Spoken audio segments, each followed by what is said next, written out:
Biarlah roh yang penuh sukacita dan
kuduskan layanan hamba Tuhan Yesus. Biarlah Roh Kudus mengurapi hamba, sehingga ketika hamba menyampaikan firman Tuhan Yesus, kami boleh mengerti apa yang menjadi rencana Tuhan Yesus. Kami boleh dikuatkan, kami boleh Tuhan Yesus semakin diperbaharui oleh firman Tuhan Yesus, sehingga kami semakin berkenan di hadapan Tuhan Yesus, sehingga kami Tuhan Yesus boleh berakar, bertumbuh dan berbuah bagi kebenaran firman Tuhan Yesus. Kami siap mendengarkan firman Tuhan. Dan yang siap mendengarkan firman Tuhan bersama-sama kita katakan amin. Silakan duduk teman-teman.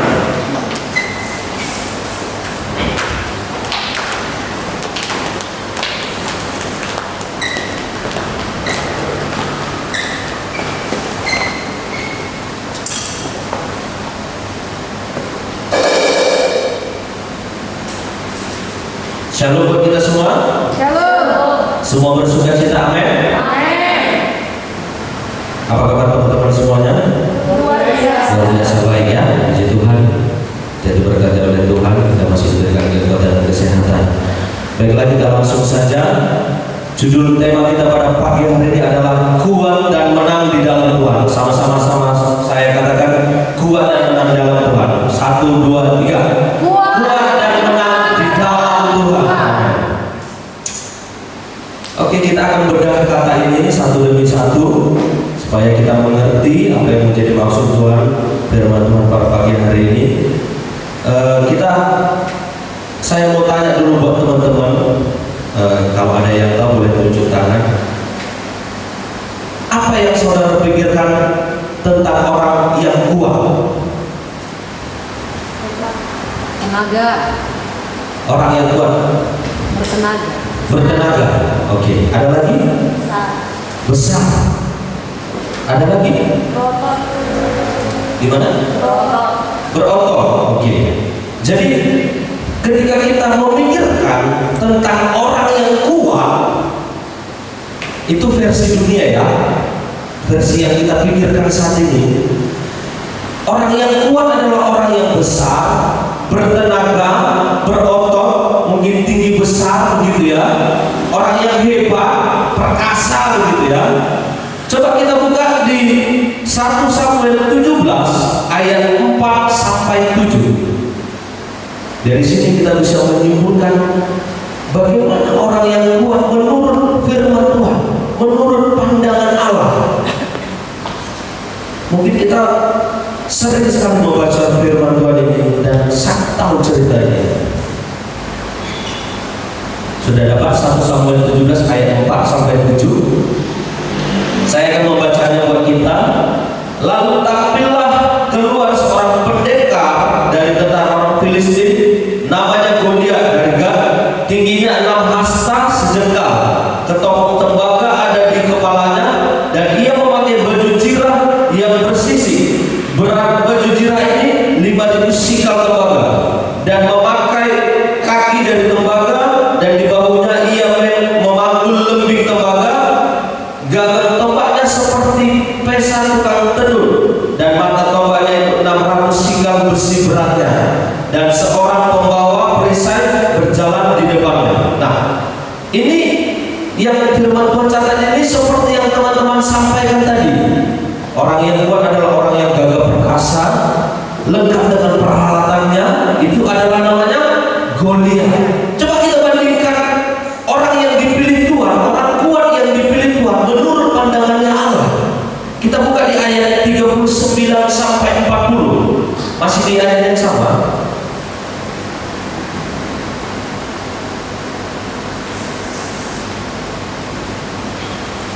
Saya baca buat kita semua. Lalu Daud mengikatkan pedangnya di luar baju perangnya, kemudian ia berikhtiar berjalan, sebab belum pernah dicobanya.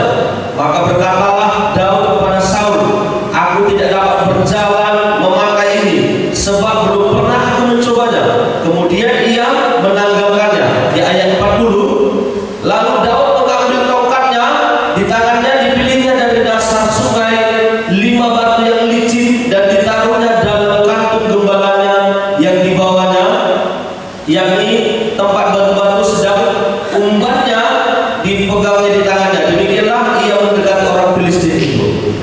dari dua perbedaan orang di atas, kira-kira menurut saudara orang yang kuat yang mana?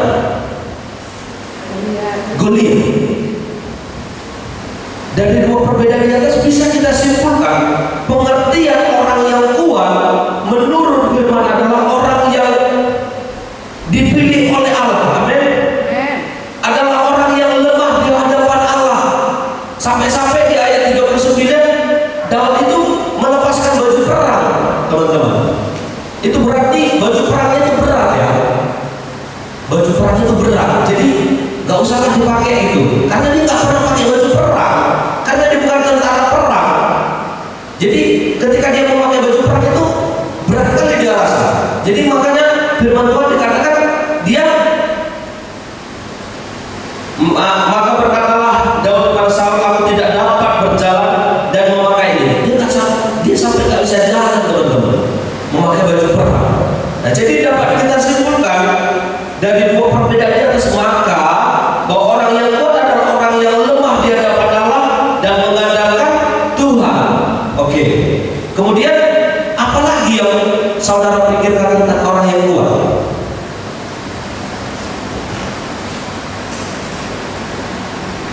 Ada lagi? Orang yang kuat itu seperti apa?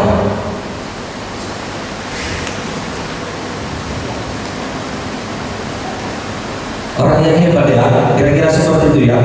Coba kita buka di Hakim-Hakim 7 ayat 7 supaya bisa kita mengerti.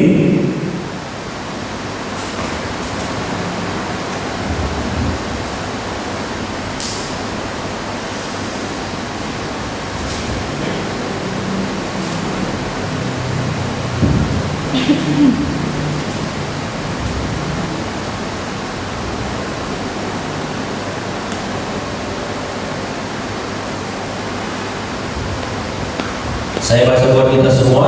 Hakim-Hakim 7 ayat 7. Lalu berfirmanlah Tuhan kepada Gideon dengan ke-300 orang yang menghirup itu akan kuselamatkan kamu. Aku akan menyerahkan orang Midian ke dalam tanganmu, tetapi yang lain dari rakyat itu semuanya boleh pergi, masing-masing ke tempat kediamannya. Kemudian kita baca ayat yang 12.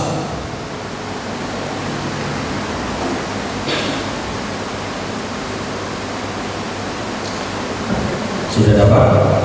Adapun orang Midian dan orang Amalek dan semua orang yang di sebelah timur itu bergelimpangan di lembah itu, seperti belalang banyaknya, dan unta mereka tidak terhitung, seperti pasir di tepi laut banyaknya mereka.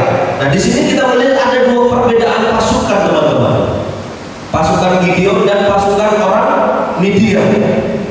Nah, dikatakan di sini di ayat yang 12, pasukan orang Midian itu dan orang Amalek di sebelah timur itu bergelimpangan di lembah itu, bergelimpangan. Kemudian seperti belalang banyaknya, dan unta mereka tidak terhitung, seperti pasir di tepi laut banyaknya. Nah, jadi boleh kita bayangkan ada banyak pasukan orang Midian dan pasukan orang Amalek itu banyak sekali sampai tidak terhitung. Nah, kita bandingkan orang yang banyak dan tidak terhitung itu dengan pasukan Gideon. Dikatakan firman Tuhan dikatakan di sini ada 300 orang yang Tuhan pilih untuk melawan orang Midian dan orang Amalek. Nah, dari segi kekuatan, nah dari segi kemampuan, dari segi kuantitas, tentu kita bisa membayangkan 300 orang dengan orang yang tidak terhitung, kira-kira yang menang kalau perang siapa? Tentu orang yang tidak terhitung tadi, karena pasukan mereka sangat banyak, begitu ya Bapak Ibu. Sorry teman-teman, pasukan mereka sangat banyak. Jadi saya bisa beri contoh, kalau di dunia ini pasukan yang paling kuat negara dan tentaranya itu adalah Amerika Serikat, karena tentara mereka, personil mereka itu sangat banyak sekali, teman-teman. Nah, itu yang menjadi kekuatan sebuah negara. Itu yang menjadi kekuatan dari orang Midian dan orang Amalek. Tetapi Gideon Tuhan pilih dengan pasukan hanya 300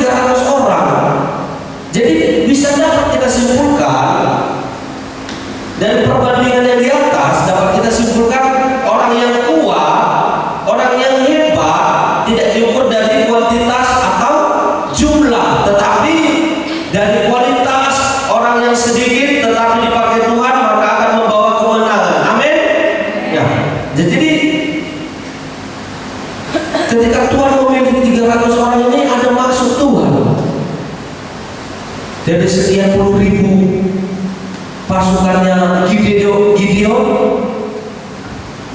Tuhan pilih,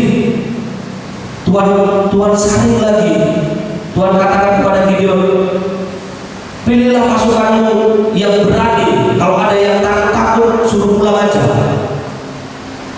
Artinya ketika kita mau menjadi kuat, ketika kita mau dipilih oleh Tuhan, tentu persyaratannya dari segi kualitas, teman-teman. Kita harus berani. Karena Tuhan gak mau, dikatakan, boleh kita mundur sedikit ya.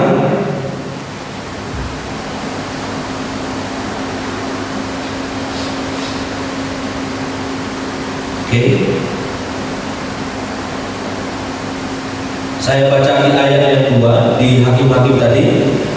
Jadi Tuhan bermaksud memilih pasukannya Gideon itu supaya memilih orang-orang yang berkualitas menurut pilihannya Tuhan. Kita baca di ayat yang kedua, berfirmanlah Tuhan kepada Gideon, terlalu banyak rakyat yang bersama-sama dengan engkau itu daripada yang kukehendaki untuk menyerahkan orang Midian ke dalam tangan mereka. Jangan-jangan orang Israel memegah-megahkan diri terhadap aku sambil berkata, tanganku sendirilah yang menyelamatkan aku. Maka sekarang serukan kepada rakyat itu demikian, siapa yang takut dan gentar, biarlah ia pulang menyala dari pegunungan Gilead. Lalu pulanglah 22.000 orang dari rakyat itu, dan tinggallah 10.000. Nah, ketika Tuhan memilih orang-orang yang untuk berperang, untuk kuat di dalam Tuhan, adalah orang-orang yang berani dan tidak takut. Amin. Kita harus menjadi orang-orang yang berani. Amin. Yang Tuhan maksud di sini berani adalah bukan berani sok jago ya teman-teman ya. Ketemu orang di luar berani-berani apa kau gitu bilang. Bukan seperti itu ya. Tetapi orang yang berani di dalam Tuhan. Amin. Orang yang kuat di dalam Tuhan. Nah, dari dua perbedaan di atas ini tentu kita bisa berpikir, ketika Tuhan memilih pasukannya Gideon itu adalah supaya memilih orang-orang yang berkualitas, orang-orang yang kuat di dalam Tuhan. Amin. Bukan tentang kuantitas. Mungkin kita di sini orang yang tidak terlalu banyak begitu, tetapi ketika Tuhan telah memilih kita dengan kualitas dan kehendaknya Tuhan, saya percaya kita boleh dipakai Tuhan. Amin. Untuk tetap kuat dan menang. Amin. Nah, yang menjadi pertanyaan, bisa nggak orang percaya atau orang Kristen menjadi lemah dan kalah? Bisa nggak teman-teman? Bisa.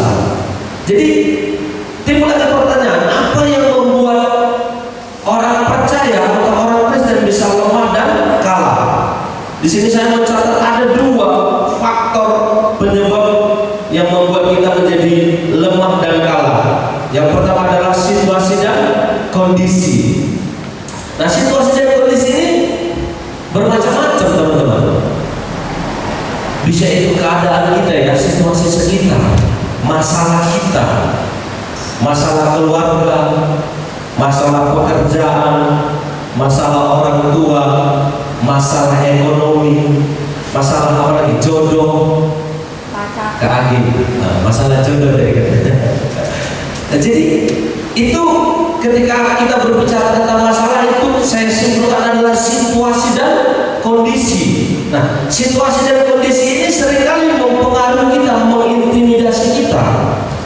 Saya di bulan ini banyak sekali menghadapi, saya katakan tantangan begitu ya, atau situasi kondisi yang saat ini terjadi seperti itu ya, atau masalah. Yang pertama, di awal bulan saya mendapat kabar bahwasanya orang tua saya kecelakaan, teman-teman. Kecelakaan di kampung dan kaki sebelah kirinya itu bergeser begitu ya. Hati saya mulai sedih begitu ya. Jadi belum selesai dengan masalah keluarga tadi, orang tua tadi, anak saya begitu ya. Anak saya yang paling kecil itu memiliki masalah di mulutnya begitu. Jadi harus dilakukan tindakan medis. Puji Tuhan sudah selesai, tetapi cukup mempengaruhi keadaan kami begitu ya. Kemudian masalah pekerjaan juga saya alami dalam bulan ini teman-teman.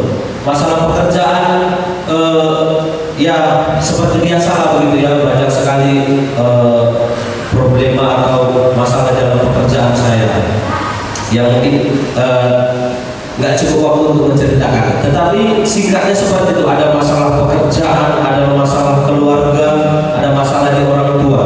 Nah, jadi suatu kali saya duduk di warung kopi dan merenung, teman-teman, merenung, ini masalah kok banyak sekali, nggak diundang tiba-tiba datang gitu ya. Belum selesai juga udah datang. Nggak kita undang saudaranya dia, tetapi dia datang begitu saja. Kemudian saya merenung mungkin setengah jam atau 1 jam. Saya memikirkan kondisi itu. Tahu apa yang terjadi sama saya, teman-teman? Kepala saya mulai sakit. Pikiran saya mulai berpikir yang aneh-aneh, gimana gitu. Dan ketika kita menghadapi situasi tersebut dan duduk diam, itu akan mempengaruhi pemikiran kita, itu akan mempengaruhi imunitas kita, itu akan mempengaruhi kesehatan kita. Nah, setelah saya duduk diam itu dan tidak melakukan apa-apa, kepala saya mulai sakit, pusing begitu ya, pusing dan bawa sepeda motor juga kurang fokus begitu, sehingga imunitas tubuh saya menurun. Jadi kena gerimis saja sedikit udah sakit, demam begitu ya. Sampai saat ini juga masih kurang fit begitu. Nah, situasi dan kondisi ini membuat orang-orang percaya itu menjadi lemah. Itu mengintimidasi kita, mengintimidasi pemikiran kita, dan kita seakan-akan tidak bisa berbuat apa-apa dengan situasi dan kondisi ini. Mungkin saya nggak tahu masalah teman-teman apa begitu ya. Tetapi ketika saya dan saudara atau teman-teman ini tidak melakukan apa-apa, duduk diam dan hanya memikirkan masalah dan tidak memikirkan bagaimana solusinya, itu akan mempengaruhi keimanan kita, kepercayaan kita kepada Tuhan, dan itu akan melemahkan iman kita. Amin. Kemudian poin yang kedua, apa yang menjadi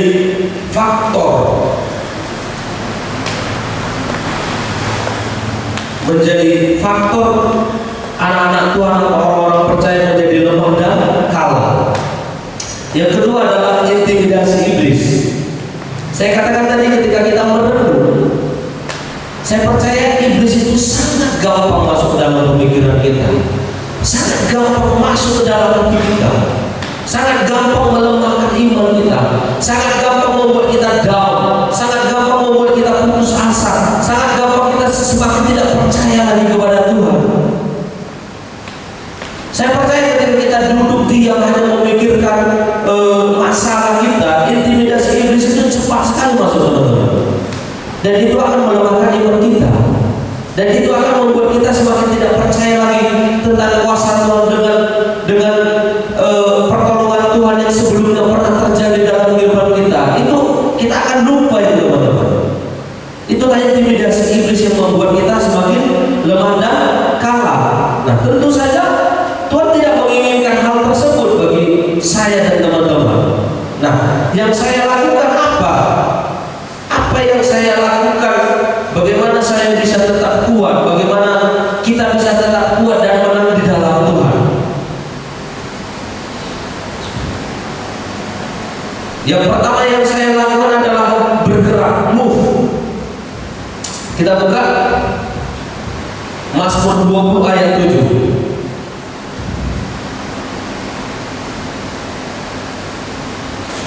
Saya percaya ketika kita mengimani firman Tuhan dan bergerak dan tidak duduk diam, saya percaya Tuhan pasti menolong dalam setiap aspek kehidupan kita. Amin.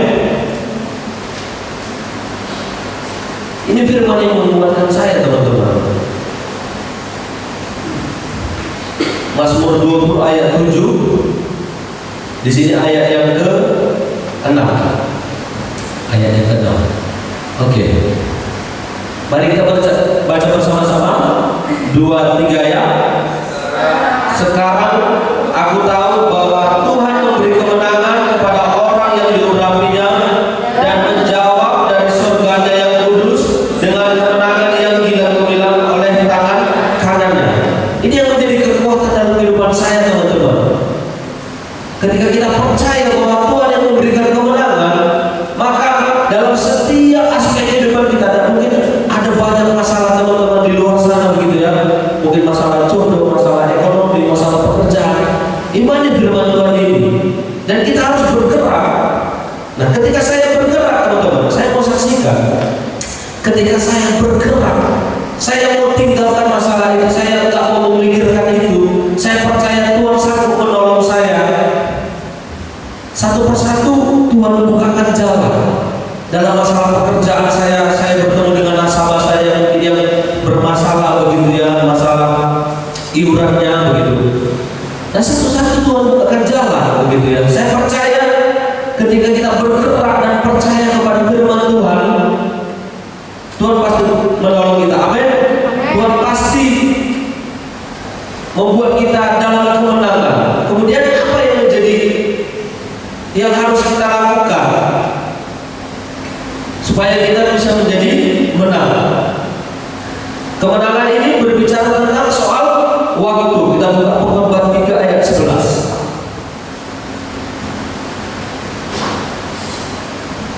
Yang sudah dapat boleh bantu saya. Pengkhotbah 3 ayat 11. Pengkhotbah 3 ayat 11.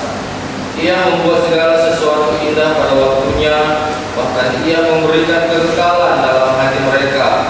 Tapi manusia tidak dapat menyelami pekerjaan yang dilakukan Allah dari awal sampai akhir. Amin. Dan saya percaya ketika kita menyerahkan hidup kita ke dalam Tuhan, maka kita akan menuai kemenangan. Tetapi itu berbicara tentang soal waktu teman-teman. Jadi jangan sampai kita mengatur Tuhan gitu ya, mengatur waktunya Tuhan.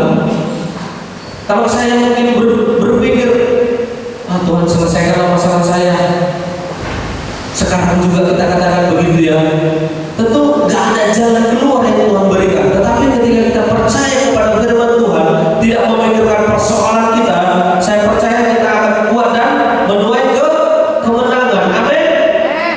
Puji Tuhan. Kita tutup Alkitab kita. Mungkin firman Tuhan yang bisa saya bagikan buat teman-teman.